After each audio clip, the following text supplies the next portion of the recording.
Bonjour, cette semaine je vous propose de découvrir un zoo pas comme les autres, le Specific Zoo.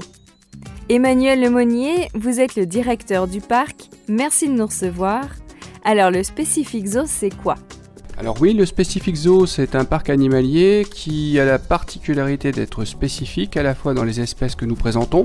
Donc nous présentons par exemple des dingos, des opossums, 3 espèces de tatous, des petites grenouilles vénéneuses qu'on appelle des dendrobates. Donc beaucoup d'espèces qu'on n'a pas l'habitude de voir dans les autres parcs zoologiques. Alors ici au Specific Zoo, on va trouver tout un panel, tout un ensemble de jeux réservés aux enfants je crois. Alors oui, nous avons beaucoup de présentations adaptées aux enfants, avec des petits jeux le long du parcours, ce qui permet effectivement aux enfants de s'amuser et à toute la famille de s'amuser aussi, puisque parfois on constate que les grands jouent avec aussi. Et donc c'est des petits jeux en lien avec les animaux, donc par exemple on a une pêche à la ligne au canard, on a des palmes qui permettent de faire une course en palme un peu comme les canards, on a des échasses qui permettent de se comparer aux oiseaux échassiers, on a des jeux avec des sauts, ce qui permet de se comparer aux capacités en saut de différents animaux.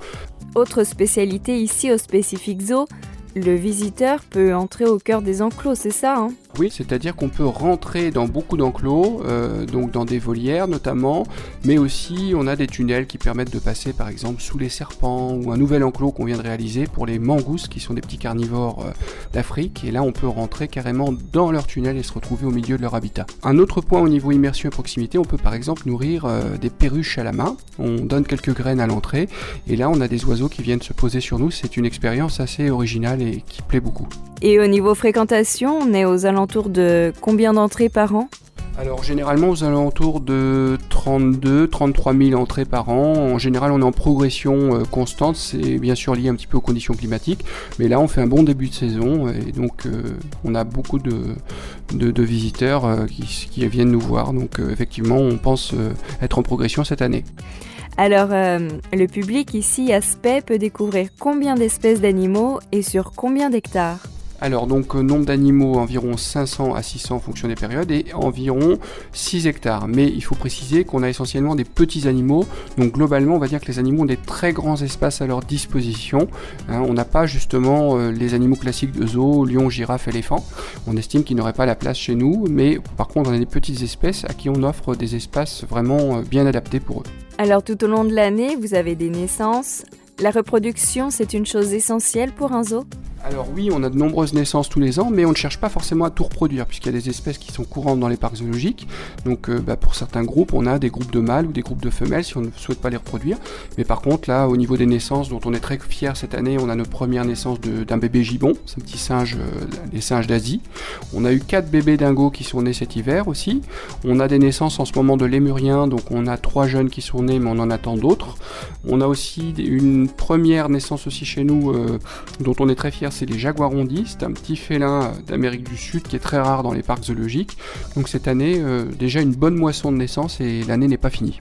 Et au niveau entretien des animaux, ça doit être sûrement au quotidien et certainement très physique. Alors oui, c'est sûr que travailler dans un parc, c'est un métier assez physique, donc, mais il faut distinguer différentes activités en fait, puisqu'on a à la fois, bien sûr le métier de soigneur que tout le monde imagine à soigner les animaux, mais le métier de soigneur, c'est un métier où on fait plein de choses. On va être un peu cuisinier puisqu'on prépare la nourriture des animaux, on va être quelque part quelqu'un qui entretient aussi les surfaces, les espaces, puisqu'il y a effectivement du nettoyage, on fait la plonge aussi, la vaisselle des animaux, et puis on observe les animaux, ça c'est indispensable pour voir si tout se passe bien, s'ils sont en bonne santé, etc.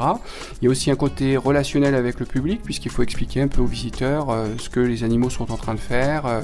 Donc voilà, il y a toutes ces choses-là, mais il y a aussi d'autres métiers au sein du parc, comme l'entretien des espaces au niveau des espaces verts, l'aménagement de nouveaux enclos, la partie commerciale pour aller faire connaître la structure, la partie animation. Donc en fait, il y a un ensemble de métiers au sein du parc. Pour venir ici au Specific Zoo, je fais comment ?